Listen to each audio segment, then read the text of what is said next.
Welcome back to the Jersey Boys podcast. My name's Steve Ricciardi. With me today live is Zelda. Zelda, how you doing? Good. How you been? I've been good. We're breaking down UFC Fight Night 132.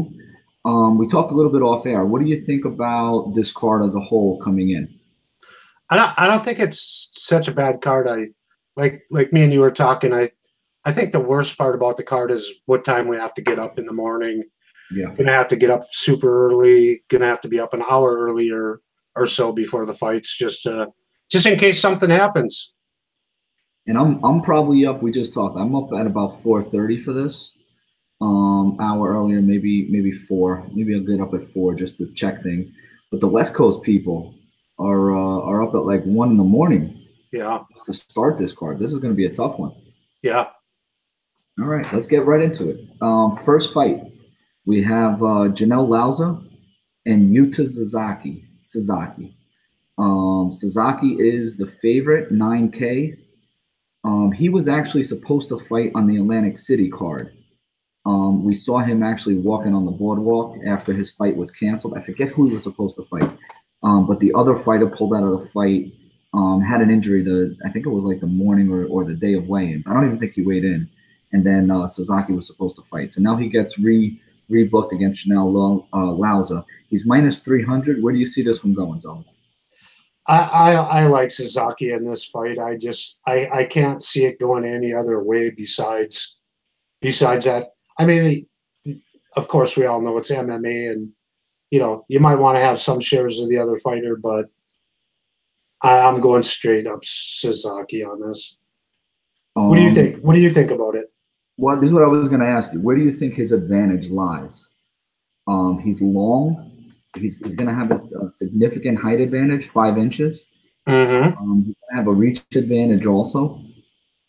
He's a southpaw. He's pretty good, on the ground, getting subs. So I think he may actually have the advantage in the clinch. I think he may have the advantage on the ground. Lauza is a pretty good boxer from what I've seen on tape. But he got absolutely destroyed by Eric Shelton. So whatever that means, I mean, Shelton kind of beat him everywhere. So yeah. I don't know what, is there a way for Lauza to even win this fight? I don't know where he's going to be better. If I probably put in 100 lineups, maybe 5-10 lineups at the most for Lauza. Sasaki has way more experience. He's a well better rounded fighter, and I'm not sold on Lauza at all. Are you? No, I'm not at all. I mean, he, the old puncher's chance kind of thing, but these guys are 125 pounds. So what kind of a puncher's chance are you really going to have? I know he's a good boxer, developing wrestler, developing, BJJ specialist, but for the most part, I think Sasaki's got him beat in just about every area. And even when it comes to, the kickboxing, Sasaki's a southpaw, and he's very good at sticking that left foot into your ribs. So absolutely. Plenty of damage to Lauza on the feet. And I think because of the height difference and the reach, I think he's going to be able to keep distance. So I mean, I don't see Lauza even scoring well other than like a flash knockout. I don't either. I think we're in agreement. I think Sasaki is fine for DraftKings. Yeah. I think he's good in cash too. I think he's mm-hmm. I may have actually just decided I'm going to play him in cash now. What is his what is his salary? He's at 9K. 9K. Yeah. Yeah, he's good in cash and in GPP. Yeah, and I think like you had just mentioned, I think you don't really play Janelle Lauza unless you're really playing a lot of lineups, and then you throw them in like 5 of, maybe 10%, 5%, 5 to, something like that. Throw Lauza in 5 lineups with a strong, with stronger, fights, like maybe, like with Ling and maybe Edwards or something like that. Yeah. And again, for the most part, at that price, I'm not a huge fan of him, because the next fight that we think we have a great read on is Matt Schnell and I'm gonna butcher these names all day, but Naoki. Did I say that right? Inu? I think so. That's how I would say it. Naoki. I'll give you a little breakdown and then I'll throw it to you. So Naoki is a pretty big favorite. He I think he opened up -1, was it -195 or -200, -210? He's now -190. He's 8.9K on DraftKings. He's very long and he's a submission specialist. He's 1-0 in the UFC, but he won that one fight by decision. He had the fight on the ground for most of the fight and wasn't able to get the submission. So although he's a submission specialist, and again, it's tough finding a lot of these fights because he only has one fight in the UFC. That's what I was able to watch on tape. I don't know how good his submissions are on, when you transfer that to the UFC. Yeah. Now, what I did notice about Naoki Inu, is he throws a decent amount of punches. I'm not going to say he's a low volume guy. He throws a decent amount. He just doesn't do any damage. And the only damage I even saw him do is when he takes a big, long right hand punch. And I just don't, how many times are you going to use that around? Maybe 2-3 times around? As long as Matt Schnell, who everyone says has a terrible chin, and I get it. I did see the Rob Font fight. I saw the other fight with Sandoval pounding him out with hammer fist on the ground. I watched all those fights. But in his last fight, he was able to stay at range and basically just use his boxing. And not for nothing, but Matt Schnell has a BJJ purple belt. So It's not like he's a slouch on the ground. No. Matt Schnell is 100% going to be my cash game 7.3K play on DraftKings. 100% I will be using him. But what do you think? And I know I may have stolen some of your thunder because we talked about this early in the week. But what do you think about this fight with Schnell and Inu? Well, I'm starting to think that the odds that came out like that are, like you said, he's not looked good against certain opponents, and I think probably Vegas thinks he's got a glass chin, and I think it looks like they want this 21-year-older to win, but I totally agree with what you're saying, and I think Schnell's a great play, especially at 7,300. 7,300. And again, when I had messaged you earlier in the week, it was at +180, and I actually messaged a couple people, and I was like, "What am I not seeing here? What do I not know about it?" And the only thing I got back was what I already knew. He's got the chin issues. But again, the Rob Font fight, Rob Font hit him, and we just talked about this off air. He hit him with a couple bombs. He hit him with a straight kick right to his chin early in the fight. Yep. Kind of dropped him a little bit, got him down, but didn't knock him out. And then again, he hit him with I forget what he hit him with, but then knocked him down and still didn't knock him out. And then had to basically, ground him out on the ground and pound him out on the ground. So, and that was a short notice at 135 pounds. Yep. I think it was a knee. Rob Font hit him with a knee. Look ahead. What are you thinking? I just think sooner or later Rob Schnell's got to show himself, or he's not going to be, he's not going to be in the UFC for much longer if you don't. Or Rob, Matt Schnell. I think I said Rob. Schnell. Yeah, Rob Schnell, his brother. No, Matt Schnell. Sooner or later, you know what I mean? No, he's either going to be working his way out of the UFC soon, or he's going to step to the plate against a 21-year-old kid. If he can't beat this 21-year-old kid that, like you said, has been submitting people on the local circuit, if he can't hang with a 21-year-older, then chances are he's gone.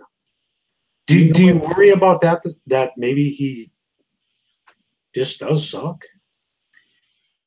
I watch the fights. So when you watch his fights and you go back, you know what Rob Font is. Rob Font has power at 135 pounds. That's a fact.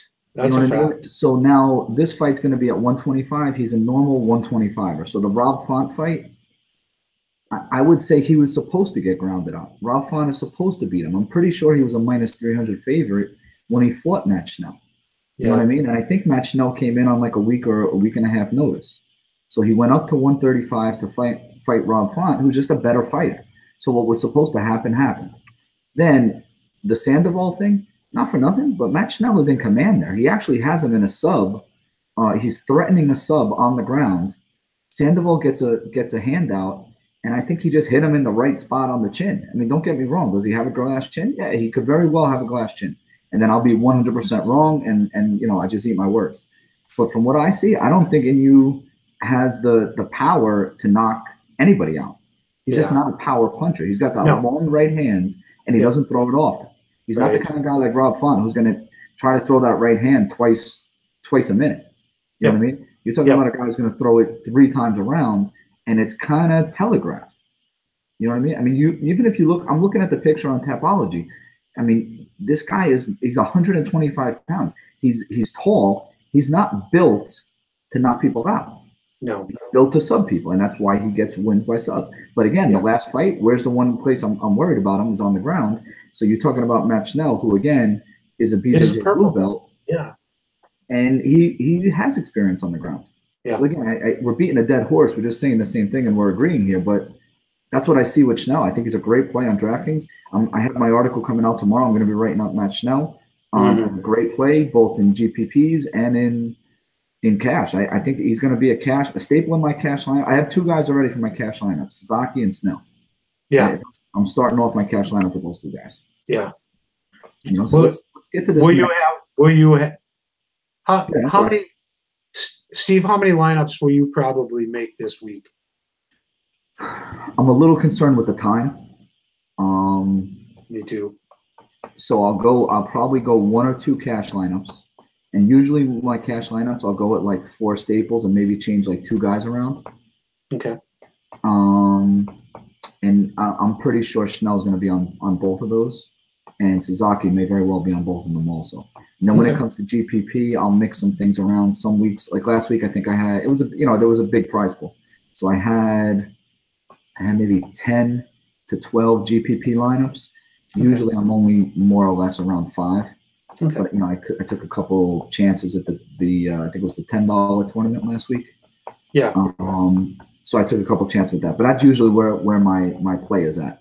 Now, with that being said, last week I actually made more money in GPPs than I did in cash, and I had a great cash lineup. But because everybody stacked, I mean, basically the play in that last event in UFC 225 was a double stack. If you double stacked, I think you were better off than most other people. I don't know what you did. I think I broke out even or pretty close to even.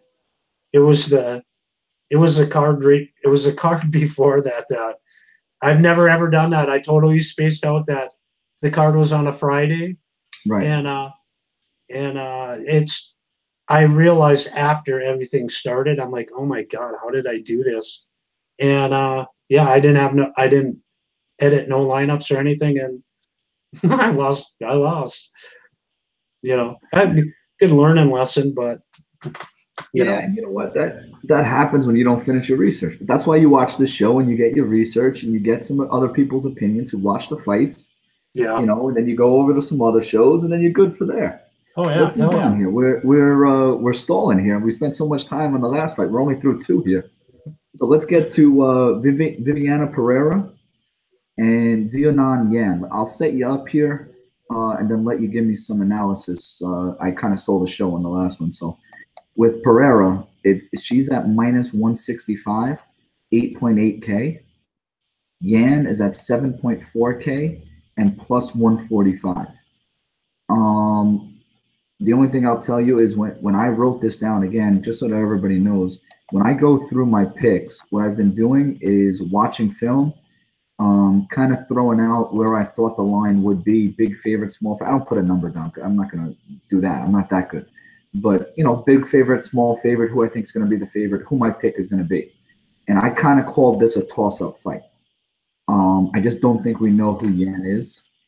So I said that this was a toss-up fight. But what do you think? I think so, but I'm leaning towards Pereira. So I think Vivian wins the fight. The problem that I have is there going to be enough volume scored in this? And I'm leaning it towards no. There's just not going to be enough volume to use this fight in a GPP. And what is Pereira is 8,800. There's a lot more Yeah, she's fighters that expensive. Yeah. you know. I might take some. I might take some shots on the other lady. Maybe make a lineup, just with her in it. Maybe one lineup in a GPP or something. But yeah, I just don't see a whole lot of volume. Do you? I don't see a lot of volume. I don't like the price. I picked Vivian Pereira. I don't think it's a great price on her at 8.8K. If you wanted to parlay those odds at minus 165, I don't think that's the worst thing in the world to do. I do like Pereira to win this fight. The issue is I just don't know what Jan has. She got the best of Kaylin Curran. That was only a UFC fight. She got the best of her on the feet. But Kaylin Curran did the same thing that I think Pereira is going to do. I think she's going to try to rough her up against the cage, do some clinch work, use some elbows, use some, maybe some takedowns, go for a takedown. Pereira is 2-1 in the UFC. Her only loss is to Tatiana Suarez. And again, I think a few weeks ago we all saw the kind of fighter that Tatiana Suarez is. She's a beast. Now the difference here is that Jan is going to be about 4 inches taller than her, which I think gives Vivian a great opportunity to get underneath her, get her against the cage, get the underhooks going, and work her knees, work her takedowns. She's going to be thicker, so I think she's going to be able to get the best of Jan. But for the most part, I don't really know how good Jan is. Yeah. Her striking looked very good against Curran. Curran had no, but again, I think Curran is a very low-level UFC fighter. She probably shouldn't even be in the UFC. Yeah. That's my analysis on this. I feel like it's one of those fights we're not too sure who Jan is, so it worries me. What else? Like you said, what also worries me is who's scoring this fight. I mean, what are they going to consider this time as significant? Or we're looking at getting into the third round and them only counting 15 significant strikes or something, which is something that I'm working on. And this isn't the podcast where we're here to analyze the fights. What worries me is the volume of significant strikes or whatever that's going to be scored in this fight, and I could see the winner maybe having 50 to 60 points or something, and that for Pereira's salary at 88, she's got to score 88 points, and I don't see it happening. I That's really, you're more or less saying 88 for cash, right? You're not even saying for GPP. Yeah, exactly. So I mean, I wouldn't really look at her. I'll be honest with you. If you want a GPP flyer, that'll probably be low owned. You can go with Jan. I mean, she has some striking. Yeah, I would go that route. Yeah, I just don't think Pereira is gonna let her strike the way that she's used to. I think she's gonna really get her up against the cage and rough her up early. And then after that, if you rough her up early, get her tired and everything, the second and third round, she shouldn't be effective with her striking. But don't get me wrong, she can catch her because she does have good striking. She put a beating on Kaylin Curran in the fight that I saw. So it wouldn't be past her. I just want to, before we get into this next fight, just mention one of our partners. He partnered up with me, BetMMA.tips.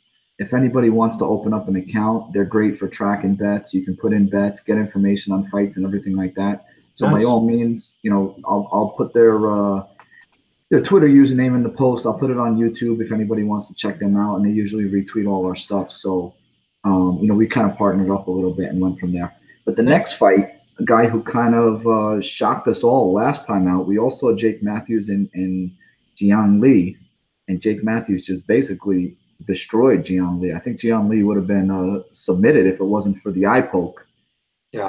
If you remember that. But we have Jake Matthews here with, again, you may have to help me with this name, Shinsho Anzai. Exactly. Yeah, I think I said it right. I got that right. I had to slow it down, but I got it right. So Jake Matthews is 9.4K, minus 550 favorite. Anzai is plus 425 and 6.8K. So I'll throw it to you. What do you think about this fight? And then I'll give you my breakdown. I think most people easily are going to take Jake Matthews, especially at what is he, minus 550? Yeah, minus 550. Yeah. Minus 550. I don't see Vegas being this far off. Do you? I don't see them being far off, but here's what I came out with when I watched this. I think Anzai is very, very tough. Yeah. And he can take a punch. Yeah. And if you're playing Jake Matthews at, what was the price I just gave you? 9.4K, I think you want a knockout. And I just don't know if Jake Matthews is going to be able to get the finish by knockout or sub. I mean, sub is just as good as a knockout. I just don't know if he's going to get that. Anzai he's an orthodox striker who mixes in his wrestling, and he's strong. He's kind of compact. He's only 5'7", so Jake Matthews is going to have the size advantage, which leads me to believe that Anzai, again, just like I said with Vivian Pereira, is going to be able to get underneath him, get the underhooks, get him pushed up against the cage, and kind of make this a sloppy fight. I'm not saying that he's going to win the fight. I'm just saying I don't think it's going to be a finish. That's what I see from Anzai. That's he's 2-1 in the UFC. He throws some power punches, a wide left, heavy right. He's an orthodox striker. I mean, that's what he does, and he's not a BJJ submission specialist. I would be shocked if he even attempted, but he does look to wrestle, kind of rinse and repeat, get you down. Again, is he going to be able to do that to Jake Matthews? I would assume not.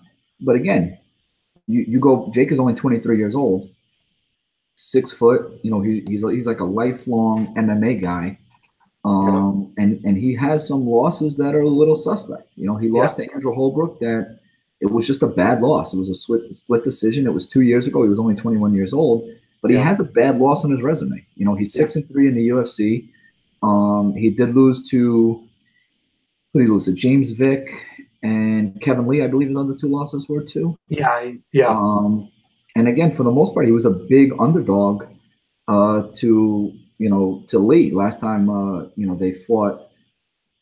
So I don't know. I mean, who's the real Jake Matthews? Is he the guy that came out against Lee and kind of threw him around for 3 rounds and actually should have won on a sub if Lee doesn't get, use the eye poke? Sure did. Yeah.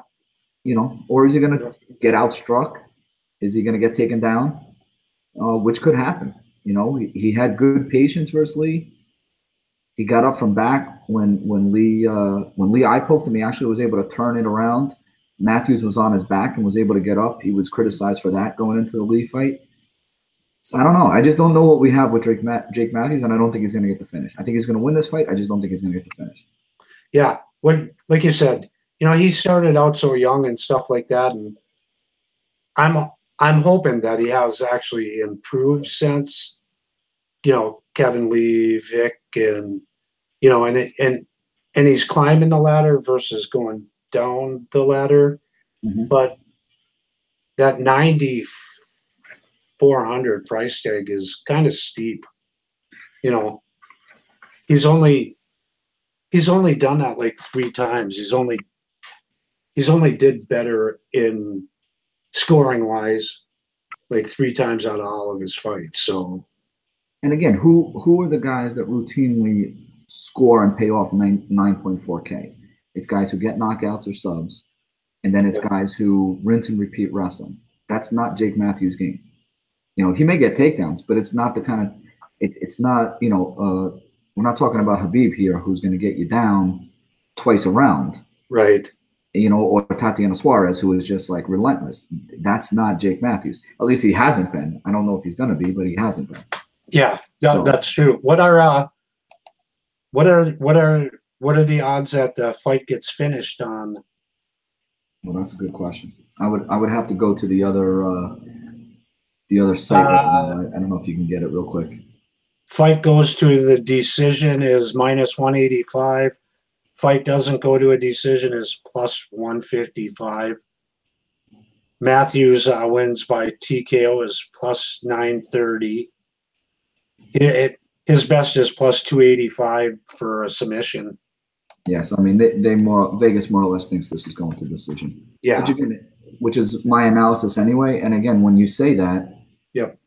I wouldn't hate the minus 180 because I think the way that that Anzai wins the fight is if it goes to decision too. So I think they're both of their best paths is to kind of grind this out and go to decision. They're both tough, Yep. tough guys. So I would have no problem playing that minus 180. Nice little parlay piece. Yeah. But let's get to this next fight. Hector Aldana on Keenan Song. I have a pretty strong take on this one.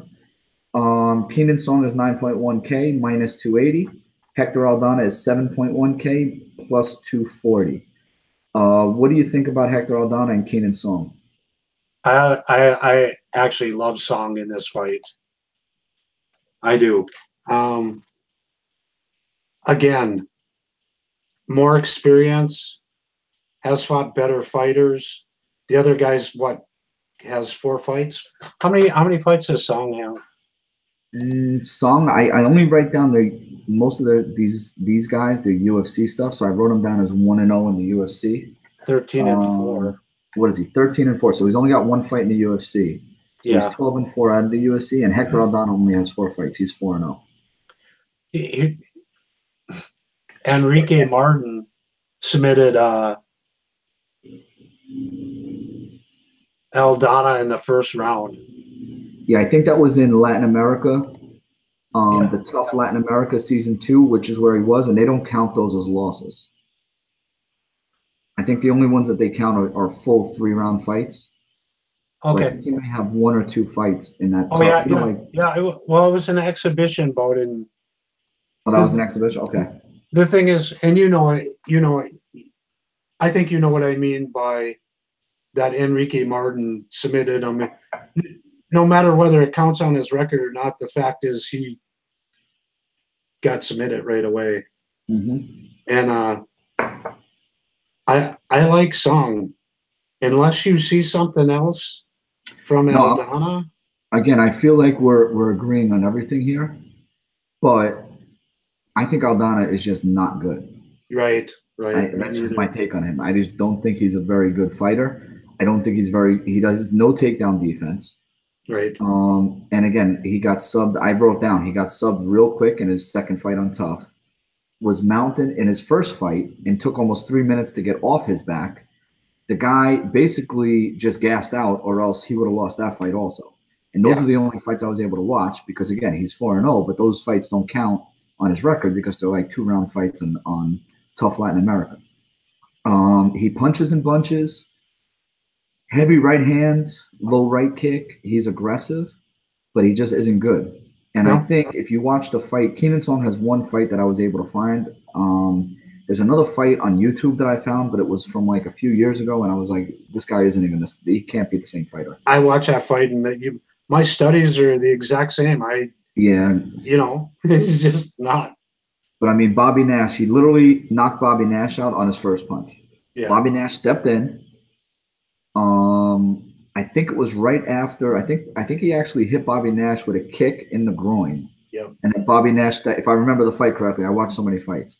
Bobby Nash steps in, first punch, drops him, he's out. Yep. Now, don't get me wrong. Is Keenan Song an unknown? Yeah, for the most part, he's an unknown. We haven't seen him in 3-round fights. We haven't seen any of this stuff.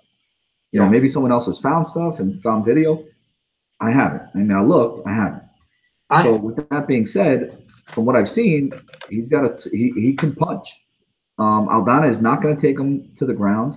I think Aldana is going to try to be aggressive and step in, and that's what Bobby Nash tried to do, and he got knocked out. So there's no reason not to play Keenan Song from what's on video right now. Yeah. Well, Steve, and like you said, unless somebody else found something, but the bottom line is, if somebody probably is going to find something, it would probably be someone in Vegas who's works for somebody that multi-million dollars is going to be changing hands. And what is it? Is it like minus 280 or something, right?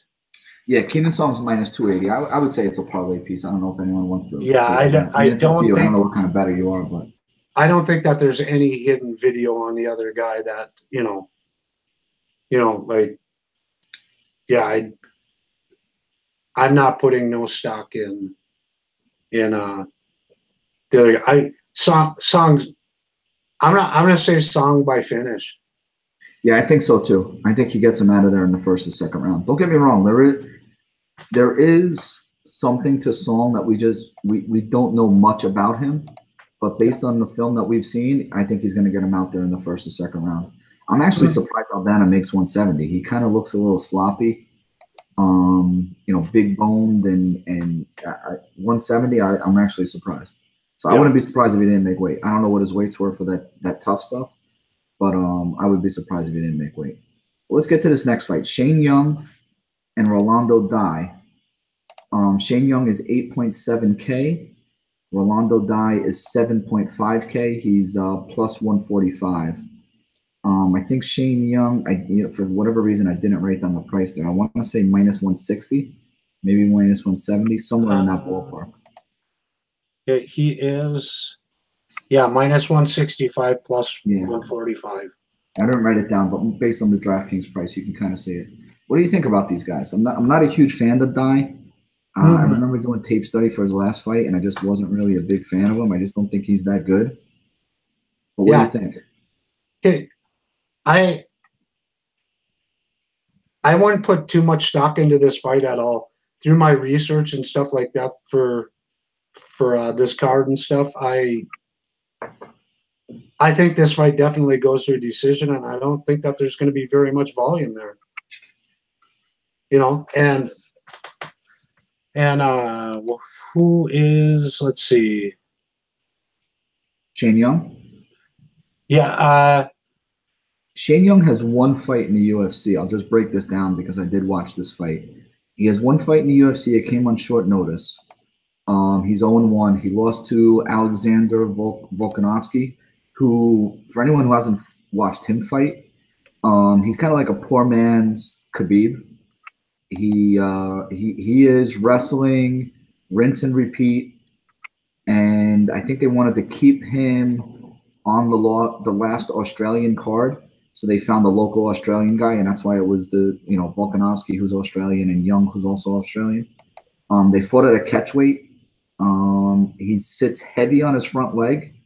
He wants a striking exchange, although Volkanovski took him down, so he didn't really get that. He really didn't mount any offense against Volkanovski for the first 2 rounds, maybe round and a half to 2 rounds. In the third round, he was able to get one takedown on Volkanovski, which was kind of surprising. It almost kind of caught him off guard. It caught everybody off guard. But we don't really know who Shane Young is.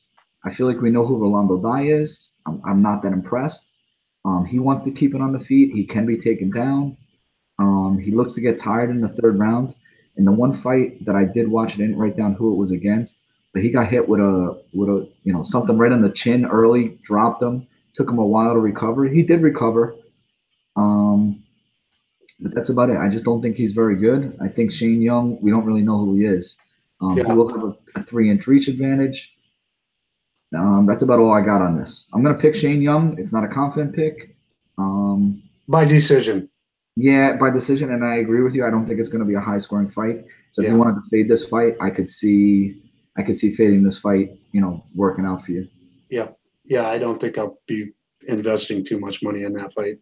All right, let's move on then. So we'll get to something a little more interesting here. Here's a fight that Twitter had. Everybody, we actually talked about this off here. Everybody on Twitter thinks they know what's going to happen in this fight. Felipe Arantes and Yadong Song, or Song Yadong, I'm not even sure. I feel dirty saying either way. Arantes is 8.3K minus 125. Yadong Song is plus 105 and 7.9K. Again, early in the week, I put out some information that Matt Schnell I thought was a great pick, and a lot of other people were putting out that Yadong Song was a great pick on Twitter. So take that for what it's worth. I'm not going to name any names because honestly, there were so many of them, and I don't even remember who was saying it. But I felt like I saw that before I watched tape, and then I watched tape, and I'm like, I'm not so sure. I don't know how you're coming to this conclusion that it's a slam dunk that Song's going to win this fight. But Zelda, I'll throw it to you. What do you think? Boy, here's my take on this fight. it might be one of the closer fights on this card. I mean, either way, to go either way. You got a 20-year-old kid that we really don't know a whole lot about. And we know about Felipe, you know, we do. He's okay. He's not great or, you know, or anything like that. I think this kid can beat him. Why are the odds so close? You know, why wouldn't if it went by way more experience and stuff like that, then sure, Aranis would be he'd be at least minus 250 versus I gotta think why is this fight so close? I mean, I could tell you what I think. Let's hear it. I think Arantes he's 5-5-1 in the UFC. Yeah, that's not very good. Right? So he's more or less a 500 fighter. And I think if you go back and you look at some fights, look at the fight with Josh Emmett. That's the one I'll use as my barometer. He lost a three-round decision to Josh Emmett.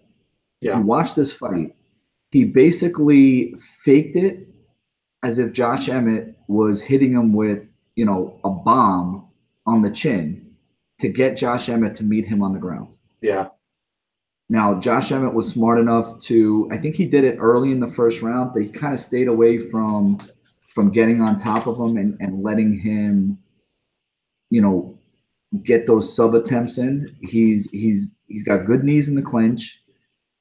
These guys are more or less, just so that you realize, they're more or less a 10-year difference in age, the same height, and Arantes is going to have a 6-inch reach advantage from what I was able to find on these guys. 6-inch reach advantage is pretty significant. I think they say if it's over 5 inches, it will affect the fight. It's significant. It could score low. Song isn't very active, but if you watch the Song fight, I'm gonna screw up this name, but he's an Indian fighter, Bharat Kandari, I think is how you say his name. Song has one fight in the UFC. He's 1-0. Song, in the middle of the round, basically figured out that Kandari is not he's not a UFC caliber fighter. I think Kandari actually has his second UFC fight coming up, or his third UFC fight coming up. I believe he's 0-2. He's not good. He literally, for the next, until Song knocks him out, he basically just like covers up and is like scared to get hit. Like if you watch this fight, the guy he was fighting wasn't even really fighting back by the middle of the first round. And then he winds up getting hit and dropped and the fight's over. He was scared to get hit for about a minute and a half. So if you're scared to get hit in the UFC, I mean, you're not going to have a very good career in the UFC. It's just not going to happen. No, so exactly. I don't think that I think that the reason the line is so close is because nobody really knows what's going to happen here. I think Song beat Kandari, but it wasn't a great fight. I also don't think anybody really understands what Song has on the ground. Yeah. So if Arantes is able to get him to the ground, does Song have the mental capacity to realize and do his coaches realize that you can't go to the ground with this guy? Like Song's going to throw a punch. Arantes is going to fake it as if Song hits him, go to the ground. If Song jumps on top of him, Arantes could just sub him right there in the first round. I mean, that very easily could happen. Yeah, it could. It could.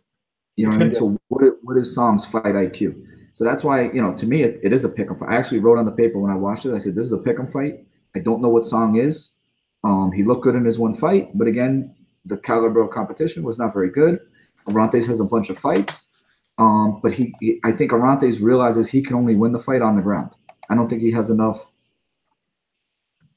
I mean, he's a BJJ brown belt. He does have more Muay Thai. Even from guard, like people say, well, if you get Song on the ground, Song's going to be on top. Arantes has 3 arm bars from guard, so it's not like he can't finish the fight if Song gets on top of him. Well, you know, wow, yeah. You know, it's weird. Vegas has it minus 435 that Arantes wins by knockout, and minus 450 that he subs him. Yeah, I mean, they obviously don't watch this guy fight. You know, which is weird because I think the only way that Arantes wins that is by submission on the ground. Yeah, I agree. And And that's where I'm going with it. But if that doesn't happen, I'm worried about how much is Arantes' salary.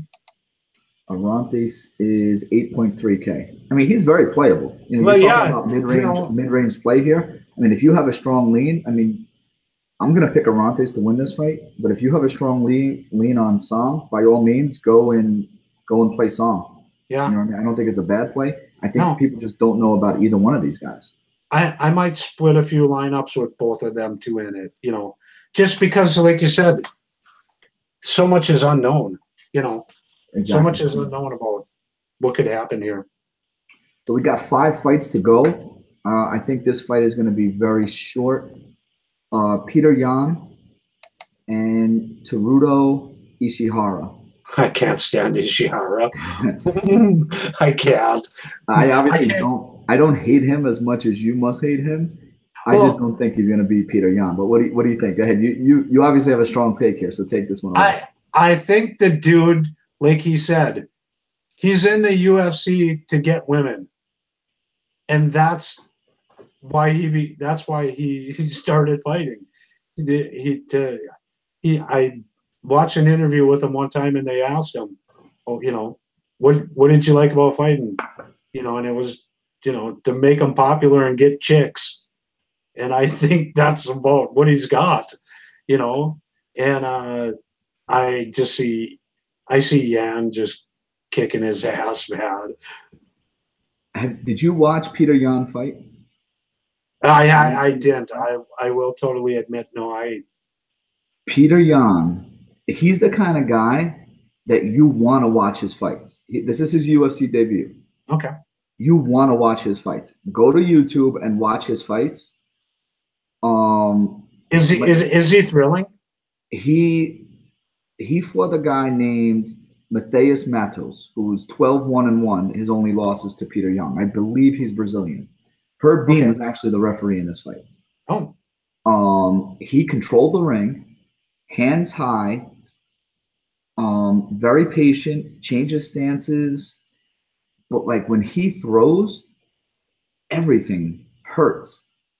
You know what I mean? Like he destroys people. He has one loss. I didn't write down who the loss to. He's 8-1. He has one loss, and I believe he defended. He had a rematch and he won the rematch. But he is.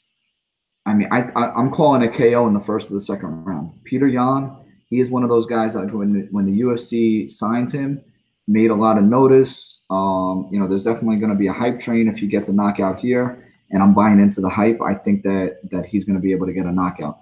Now, when it comes to Ishihara, he's 10-5-2. This is his 8th UFC fight. Again, he's a journeyman. He's 3-3 in the UFC. I believe he fights at a Team Alpha Male. I'm almost positive he does. His kick game is good. That's the one thing. But when he starts throwing those kicks, Jan's going to throw an overhand right and just do damage. Yeah. Like that's what's going to happen. You know, he throws the left. Throws the left out there to follow up with a right, and the right is vicious. I'm actually really looking forward to watching this guy fight. And I recommend to anybody, go on YouTube and watch Peter Yan. You will not be disappointed. Okay. Yeah. Nah. When I you know through looking through the week and stuff, I kind of made it kind of a priority not to spend so much time on him because I just think that he's gonna kill Ishihara, and I'm like said, I think Ishihara, like he said, he got into it for chicks, right? And you know, and that's how much is Jan's salary though? Jan's 9.3K, and I think he can pay it off because I'm looking at him. He's patient, but he goes in and he throws punches. If he knows that he's able to hit Ishihara and hurt him, which I think he's going to, because I think Ishihara is a little fragile when it comes to taking strikes. I think he's gonna basically just get in there and throw some combinations. do his damage, and I think he's going to get him out of there in the first or second round. I just don't see this going very long. Yeah, me neither. And then sneak in Matt Schnell in there too. So that would be. Could you do? Well, you could do this too, and just throw in a. That leaves you 70s. We'd have to find somebody else that's kind of in the 70s. We're gonna have to find an underdog to play all of those, like we were talking. Yeah. If we want Jan and Suzuki and Sasaki and Kim, we got our Matt Schnell. Yeah, we got. I mean, other than Schnell, I mean, there's somebody. I mean, technically, OSP is an underdog. Well, we got a fight coming up that we'll be talking about too, and a chick fight. That and the main event. Yeah, the main event. Then maybe we'll disagree. We got 70. If we went the way that we're talking right now, we have 7,700 left. We have to find. We have to find. When's the last? The sad part is, when's the last time she's won a fight? Well, I'll be honest with you. I'm pretty sure she won her last fight by split decision. Jessica Rose Clark is not. I mean, they fought very low level people. But let's get into this next fight, and then we'll get into that because we're talking ahead here. Yeah, I know. Let's get into Daichi Abe is 7K plus 280, and Jiang Liang Li is 9.2K minus 340. Lee pissed me off last time because Jake Matthews beat him, and I basically had Lee in my cash lineup. And, you know, with another loss or two, you wind up losing all your cash money for that week. But Lee really pissed me off. But what do you think about Lee here in this matchup with Daichi Abe? Boy, I gotta think Lee wins this fight. But what I'm actually kind of worried about is that Abe can take a freaking punch, and he can throw a punch. Yeah. You know, and Lee has a tendency to get caught with something. He's able to come back from it usually, but he has a tendency to get caught with big shots and you know, give his opponent a 10-point Draftkings knockdown. Yeah. You know, which has happened. I mean, I personally think this is going to be a striking match. I don't think this is going to go to the ground. I think both of these guys have real good boxing, which is why it's a good matchup. But I think this is going to be a KO fight. I think if you need a KO fight, I think this would be a KO fight, and I think the co-main event is a KO fight. And I'm not even sure who can win it, but I just think it's a KO fight. I also think that this line is way too wide. I totally agree. I don't think either one of these two want the fight to be on the ground and spend, you know, excessive amounts of energy taking each other down. I think this is going to stay on the ground. And are you thinking upset here? I'm not picking Abe, but I will be playing him in my GPP lines because I think he has a chance to finish. And if he finishes, I think Lee is very hittable. You know, he's been hit before. He's been dropped before. He's coming off a loss. This is his 10th UFC fight. He's 6-3. And not for nothing, but for a guy who, you know, everyone kind of calls a prospect. I mean, he's lost 3 fights. He's 14-5 overall. He's got a hard right hand, a power left hook. You know, keeps good distance. I'm just looking at reach right now. They basically have the same reach, more or less. They're within 4 years of each other. Height is more or less the same. So you're basically talking about the same stylistic matchup. They're the same type of guy. Yeah. Is Lee really that much better a boxer than Abe? I don't know. I don't know. Has Ling ever been knocked out? I'll go a step further. Abe actually is 1-1 in the UFC and has 2 decisions. So I think the knockout is a great bet because I think both of these guys are going to keep it on the feet. There's going to be plenty of opportunity to throw punches. And if it does go to decision, not for nothing, but if Abe loses a decision, that's not the worst thing in the world either. No, it's this fight is 50-50 that there's a finish or it goes to a decision. It's both minus 115 that the fight goes to a goes to a decision, and the fight doesn't go to a decision's minus 115 also. And that's good. What's the over under in this? Is it 2.5 or is it 1.5? 2.5. 2.5. And what are those odds? Over 2.5 is minus 135, and under is plus 115. See, I love that plus 115. Under 2.5, I really, really like that. Because these guys are strikers. They're going to strike for 3 rounds. It isn't going to go to the ground. I just don't see it doesn't go to the ground unless someone gets a knockdown and then they jump on top while it's on the ground. I don't see it going to the ground on a takedown. Maybe somebody gets hurt and they have to take it to the ground, but I just don't see that happening. So I think it's going to be striking for 3 rounds. Whoever gets that big shot in, 2.5 rounds of 2 guys that want to box. I mean, someone's going to get hit with MMA gloves and get dropped. Yeah. So upset special. Yeah, I mean, I'm not calling the upset. I do think Lee is going to win it, but I think Abe's a great DraftKings play. You know what I mean? Like we're touting here for DraftKings. I think he makes for a great DraftKings play. I'd love to be wrong, and Abe gets this. I think Lee is very good. For 7,000, anything's possible in this fight, and I'm seriously thinking about this one too. Yeah, I mean, in GPP you can't go wrong. I mean, if you're playing enough lineups, you can't go wrong with playing Abe. Oh yeah, exactly. You know what I mean? In cash, it's a different story. It depends on where you want to go. But again, at 7K, it opens up a lot. If you play Abe and you play Schnell, I mean, you can more or less have the pick of the litter with whatever else you want to do. That's true. That is true. What I mean? So I mean, you can kind of do that, and probably you could very possibly get 5 wins out of that. Oh yeah. Let's move on here. Jessica Rose Clark. We got 3 fights to go. Jessica Rose Clark is 8.5K, minus 135. Jessica I is plus 115, 7.7K. Rose Clark is Australian, so she's closer. And we kind of started talking about this a little while ago. I think they both have fought very low competition. They also have fought at different weight classes.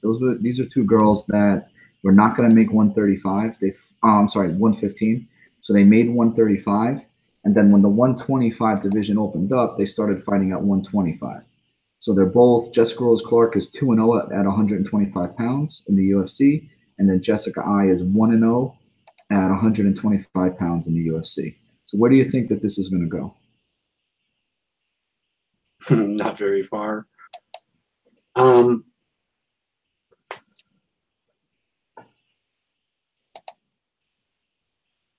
liking Clark because I don't know about I don't. She loses so many fights, and I know she's coming off of a win and everything, Steve, but man, how much is her salary? They are 7.7. Jessica I is 7.7K plus 115, and Jessica Rose Clark is 8.5K minus 135. And Rose Clark against Rawlings and Van Zandt, 105 in one fight, 85 in the other. And the last time Jessica I, and in her last win since 2014, scored 67 points, Steve. She's only scored one time 110 points. 11-15, 2014 against Smith, who she knocked out. Otherwise, after that, it's been 28 points, 29 points, 5 points, 26 points, and in her win, it was 67 points.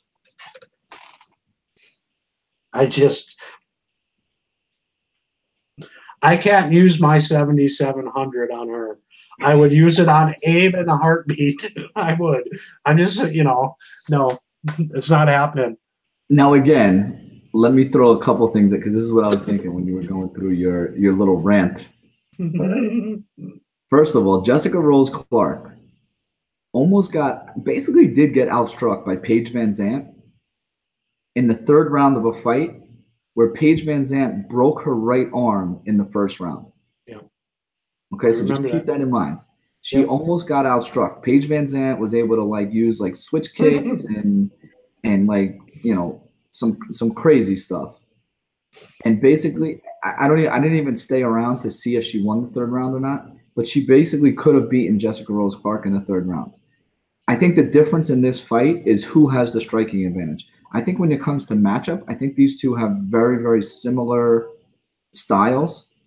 I think they'll go for a takedown. They're decent grapplers. They'll try to work a sub. They'll throw in a sub. You can just tell they have a rounded game. I'm not going to say well-rounded because I don't think they're very good in any one area. But these are both people that are at very similar. I think Jessica Rose Clark was ranked like 11th or 10th or 11th going into her last fight. I remember seeing that on the TV. And Jessica I beat the girl who was like the 12th ranked person. You know what I mean? And again, Jessica Rose Clark beat Paige Van Zant when she was ranked there, ranked 10th or whatever it is. But Paige Van Zant had broke her arm in the first round. Yeah, I know. I can't even say that she really, gets credit for that win. Like, did she move up the rankings because she beat Paige Van Zant with a broken arm? Like, I don't even know if you give her credit for that. But the point is, I just think it's a very close fight stylistically. That goes to a decision. Closing up here. What do you say? That definitely goes to a decision. Yeah, I see this going to decision too, which is another reason not to play Jessica Rose Clark because I don't think she'll pay off. Right. If Jessica I does win. It's not close. You get at 7.7 if you get 60 or 70 points. Could she get a takedown? Yeah. Could she win some grappling exchanges? Yes. Could she get the better of her feet? Yes. Is it gonna be a knockout or a submission? Probably not. But that's what I saw on film. So again, I'm just throwing a dart out there. But I don't think Jessica I is a terrible play because I think this is more or less a toss-up. Yeah. So you get a little bit of value, I guess. Yeah. We just said a whole lot for basically saying we have no idea who's going to win this fight. No. And like I said, it probably goes to a decision, and I don't think people are going to probably be, too far off to say that using Rose Clark for 8,500 versus other fighters is, I'm not saying that.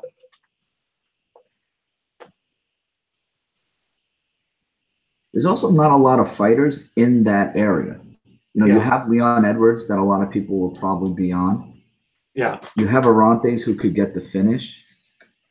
Vivian Pereira. But I mean, she's even a little bit more than that. So you don't really have anybody in that area other than Leon Edwards. Yeah.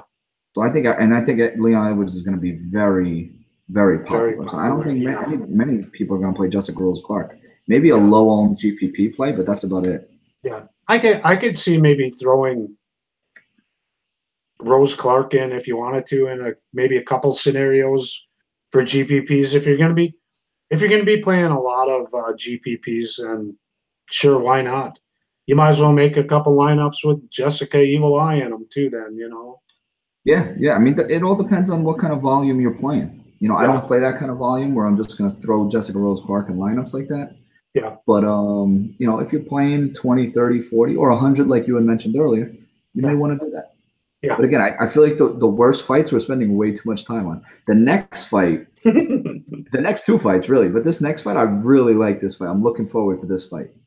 Tyson Pedro and OSP. I actually expected OSP to be the favorite, so I'm a little surprised that Tyson Pedro is the favorite. Just knowing OSP, knowing the name OSP, I expected him to be the favorite.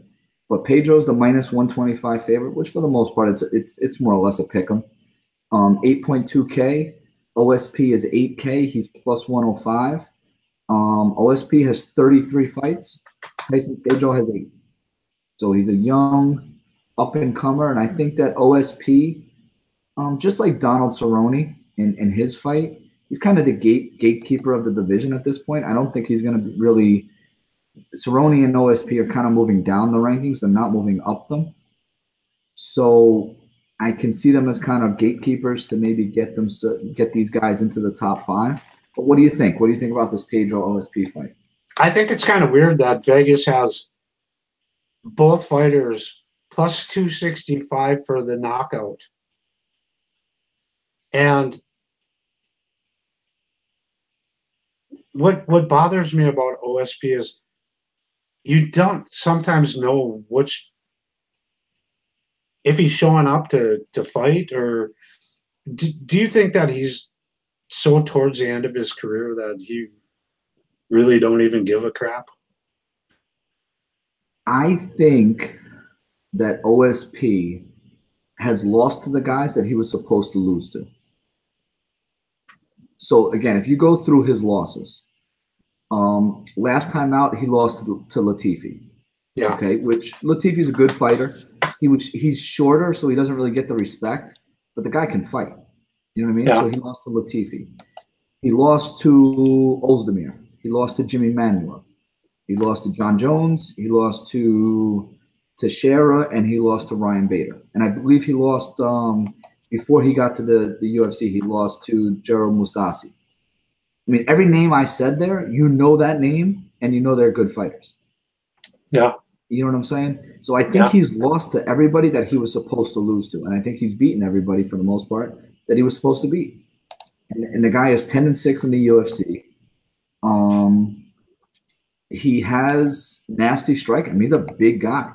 For 205, he's definitely a guy who makes weight at 205 and puts on weight and probably fights at around 220. You know, maybe even more, because he's a big guy, which may actually hurt him. That I'm not sure about. But let me ask you this. You just said that both of these guys are minus 250 to finish by KO. How about Tyson Pedro by sub? Or not, plus 265. I'm sorry, plus 260, plus 2. I misspoke there. But what do you think about Tyson Pedro by sub? What is that? That is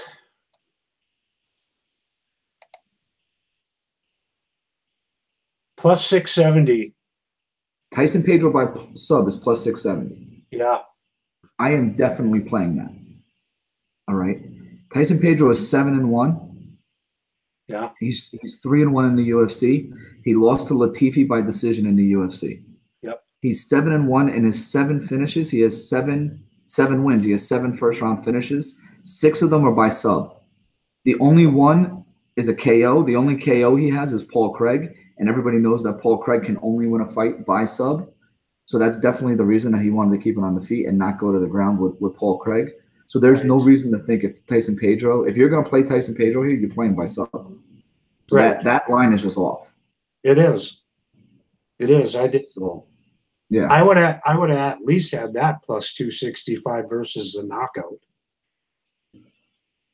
So that line, I'm definitely betting sub line. Yeah. Bet sub. What'd you say that was? Plus 670? Yeah, plus 670. Yeah, I gotta throw something on that. Yeah, I definitely. And I would recommend anybody listening to this pod, definitely put something on Tyson Pedro sub. Again, we're not talking about a guy who, like, in his 12 fights has like 2 finishes by sub. We're talking about a guy who has 8 fights and 6 of them finished by sub. Exactly. You know what I mean? Oh, like, yeah. There's just no reason not to play that. Plus, on top of it, OSP has a tendency to gas. So, you know, if you can do something to get him down, and again, let's just break down this fight. What does OSP do? He beats the guys he should beat. He's a southpaw. He's got nasty striking. His left kick is heavy. That's where he can do damage. If you watch the Corey Anderson fight, Corey Anderson was up 2 rounds to none. Corey Anderson's he's a Jersey guy, so I'm a Jersey guy, so I can talk about Corey a little bit. But he fought very, very well in the first 2 rounds. OSP actually caught him with I think it was a left leg kick early in the first round or early in the second round. I think it was early in the first round. Kind of, got him off kilter, but then Corey Anderson was able to get him down to the ground. Was able to get him down, I think, 3 or 4 times in this fight. But OSP was able to get back to his feet eventually and caught him with a left kick that knocked him out, clean fight over. So again, the left kick is good. That was on short notice also. Left kick is good, nasty striking, heavy hands. He can very easily knock Tyson Pedro out. But and I also do think that Tyson Pedro is very hittable. I think he stands in front of you. He's willing to take a shot, to give a shot. But Tyson Pedro, he has a Kimura finish in a fight that I saw. He's a credentialed BJJ guy, and he has a black belt in Japanese Jiu-Jitsu. I've never heard of that before, but whoever was on the telepath, I think it was John Anik, said that he has a black belt in Japanese Jiu-Jitsu. And again, why would you have a guy who's BJJ credentialed and a black belt in Japanese Jiu-Jitsu, and you have his sub prop at plus 670? It seems like you're giving away money with that bet. Yeah, that's my breakdown. Yeah, and Vegas for knockout is plus 265. So the only guy who's ever knocked out is Paul Craig. Yeah. And again, that's how you beat Paul Craig, because he obviously is terrible striking and outstanding with his sub game on the ground. So I'll say if OSP does win by knockout, it's going to have to be the first round.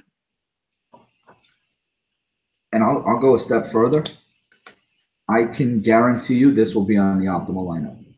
The winner of this fight will be on the optimal lineup. Hot take, just figured that out right now. Yeah. But I'm very sure that that's going to happen. Yeah, absolutely. So Zelda, let's finish this off. We got Donald Cerrone. I'm gonna give the odds, and then I'm gonna check my phone to see if we get any feedback on that 13th fight that was put on DraftKings, but may or may not be a fight. I really can't break it down because I did not even watch these two fighters. I didn't know it was even on DraftKings until you had mentioned it. But we have Donald Cerrone and Leon Edwards. Donald Cerrone is 7.6K. He's a plus 175 underdog. Leon Edwards is 8.6K, and he's a minus 210 favorite. So who do you lean with? DraftKings, bets, predictions? What are you going with? I got to go with Edwards. I love Cerrone, but I think he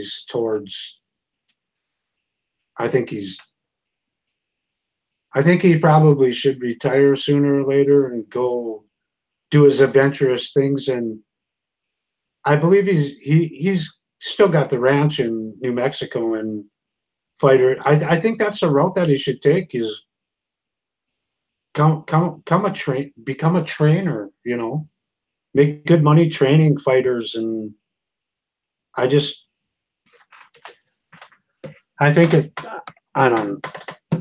think he's almost towards the end of his career. I do. How old is he?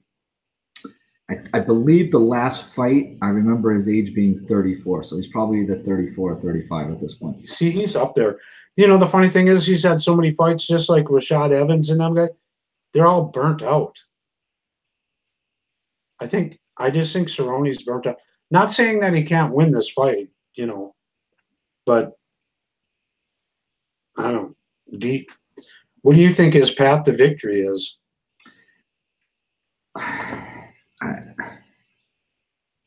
I don't think he. I mean, what is his path to victory? Could he get a sub? Yeah, he could get a sub.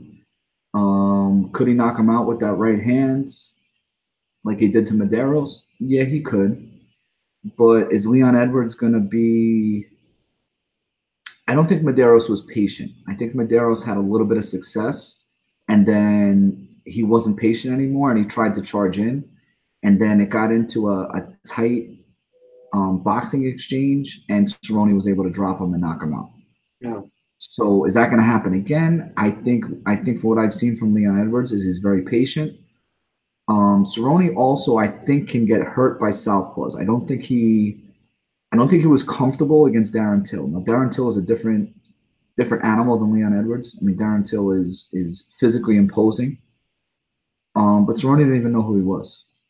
You know what I mean? When he took the fight, he really didn't pay Darren Till any respect. And again, Darren Till didn't pay him any respect and knocked him out. But I think the issues that he had with the southpaw stance are still going to be present here. I think his left body kicks and right body kicks, Cerrone, I think he can do damage to Leon Edwards. But I think Leon Edwards has a power right hook, and a nice strong power left. He doesn't throw many combinations, which I wish he would throw more combinations, Leon Edwards. But in the last fight, Dan Hardy said something at the end of the fight, and I think I feel the same way. He said, "We haven't seen the best of Leon Edwards." I literally wrote it down against Sabata. I literally wrote it down because I was thinking the same thing when I watched the fight. Like, I really think that he's going to beat Cerrone here, but I don't think we've seen the best of Leon Edwards. I think he can be better. So in this case, I think Steve, 100%. I totally agree with that. And this is a main event for this guy, and I think this is a fight that he's seriously going to showcase himself. And it's funny that Vegas probably thinks the same way, because his odds of knockout is -105. Well, he opened, I want to say I'm lying here because I didn't see it, but I saw it on Twitter. So someone said he opened at -155 or -160. So I think Leon Edwards at one point was -160 or -165, somewhere in that ballpark. And he shot up to right now where he's -210. Yeah. Yeah, right? Let's see here.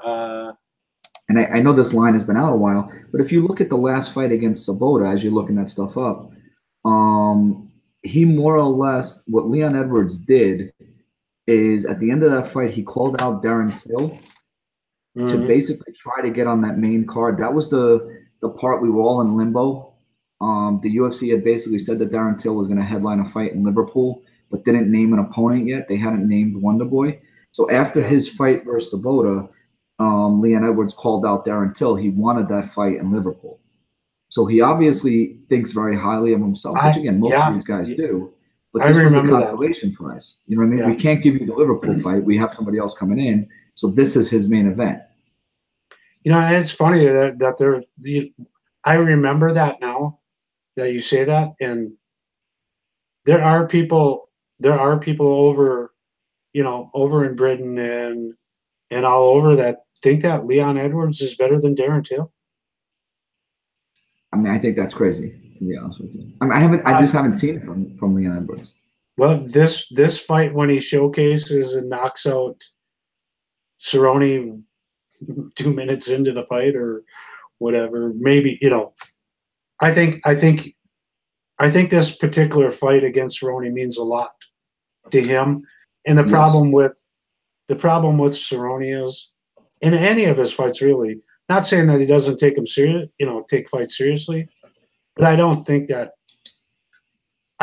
his fights mean that much to him anymore. I don't.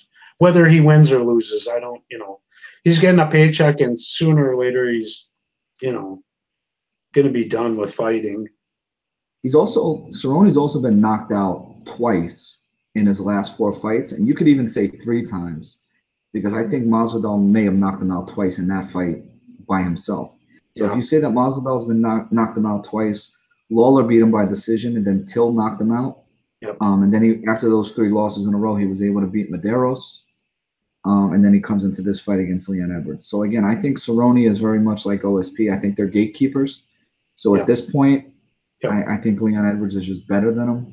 The odds indicate that. The price is a great price. You have a great price to get a guy who can win by decision and can also win. Again, is Cerrone even going to be able to go 5 rounds? I mean, he's been slowing down in his other fights, and most of his other fights don't get out of the first or second round because he's either getting knocked out or he actually got the knockout against Medeiros. But Cerrone. I mean, even you watch the Cerrone Medeiros fight. You want to watch before I said with the what was his name, Peter Yan. Go back and watch his previous fights. Those are good fights. Cerrone just spent most of the fight against Medeiros. They hugged before the fight. I think he kicked him in the groin. They hugged after that. After that fight, Cerrone basically told Medeiros to go over and say hello to his grandmother. I seen that, yeah. You know what I mean? That's just, don't get me wrong. I'm all about respecting your opponent, but he took it a little bit too far with some of that stuff. Like, you know, I agree. like, I don't think there's going to be a love fest with Leon Edwards. Leon Edwards will knock him out. Then he'll give him all the props in the world, but he's going to knock him out first. Right. But, you know, like we're saying, that goes back to the weight of the matter. I really don't think Cerrone's winning or going into fights like, seriously, I want to win. You know, Right. I think his mentality is, I'm there to fight, and I'm gonna try to put on a show. And if I win, I win, and if I don't, then you're still paying me. You know. Yeah. So before we end up here, I'm messaging DraftKings right now. There's another fight on this card on DraftKings, and it's not listed anywhere else. So I apologize if this fight is actually plays out. Maybe it was a late addition. Zelda had mentioned to me right as we kind of, you know, came on the air for this, but there is a 13th fight. It's not on Tapology, it's not on the UFC website, and it's not on Best Fight Odds. Yeah. So I just messaged DK Assist. They responded, what fight are you referring to? What card? So they obviously think that there is a fight, or they haven't really put much into figuring out if there isn't. Right. But it was a fight that was supposed to be listed and then basically fizzled out from what we understand on Tapology. Tapology basically says it wasn't scheduled, and we can't find it anywhere else. But it is on DraftKings. So if you see a fight all the way at the end of your DraftKings, as far as I'm concerned right now, that fight is not going to be going on. Don't play anybody in that fight. But Zelda, thank you for coming on.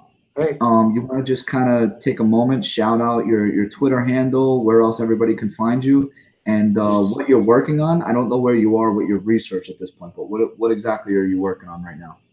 I'm working on Counter-Strike and getting that up and going. I figure I'm about a month or two away from launch, and then doing some beta testing for the site for, you know, live stats and stuff. And we're working on API, which is a protocol to, you know, so that it updates everything live and stuff like that, and should be coming soon. Now, are you promoting it to anyone specifically? Maybe DraftKings or? I haven't done no. I reached out to Jason Robbins and to like DK, you know, their assist and stuff like that. And but when it's all done and stuff, and they want to talk and they want legitimate stats and stuff like that, then, you know, hopefully things gets worked out, and you know, we go from there. Yeah, I'm just as you're doing this, I'm not trying to be rude. But, that's okay. Damn it, Steve! Stop being fucking rude. Again, I'm trying to figure out what's going on. Brett Apley just said, "Don't trust the UFC website. The fight is on, as far as I know." So again, he's saying it's on as far as he knows. It's not anywhere else. It's not on Tapology. It's not anywhere else. So listen, Brett is on top of all of his stuff. So absolutely, you know, I didn't research the fight. I apologize if you watch this and are looking for something on the fight. I don't know anything about the fight, so I'm gonna have to look it up and do some research. But I'll do that tomorrow. Maybe tweet something out just so anybody can get you know, some more information. And where can everybody find you on Twitter? Zelda 3024. Perfect. Anything else you're promoting or anything else you're doing? Nope, just Counter-Strike, and it'll be coming soon. Perfect. So that's the end of Jersey Boys podcast for Fight Night. I believe it's 1:32. Everybody in the States will be up early. I know we have some listeners over in the UK. Hopefully your watching pleasure will be better. I think you're more my buddy Newsom, who will tweet Steve, out. We're all over the world, man. Yeah, we are. I guess we are. That's the best thing about UFC, right? That's it. That's the best thing about me and you. They know us everywhere over the whole world. They definitely know us everywhere. So yeah, and everybody, you know, tweet back, ask questions. I don't really check the live feed. I don't really tweet it out until after we're done with the show, but maybe we'll start doing that when the following gets a little bit bigger. I think Mike and I did the show last week. I think we had about 150 views. Wow. Maybe I don't even know what it finished at. I know at one point it was 150. So for something that kind of started a few weeks ago, you know, I've been having some good success with my picks. Some of the guests on have had some good success, so hopefully Zelda does too. We're kind of on the same page with most of these fights, I think. I don't think we're really. Yeah, there's nothing really. There's not a Yeah. huge shocker about this card. That's why, it's on Fight Pass and Yeah. at 3:30 in the morning. Yeah, and I think if anybody does get an upset here, it'll be an upset that nobody's really predicting. I mean, I think I only picked maybe 2 upsets on this whole card. It'll be the fight that we didn't talk about. Yeah, that'll be the upset. Yeah, no, just shove it in our face.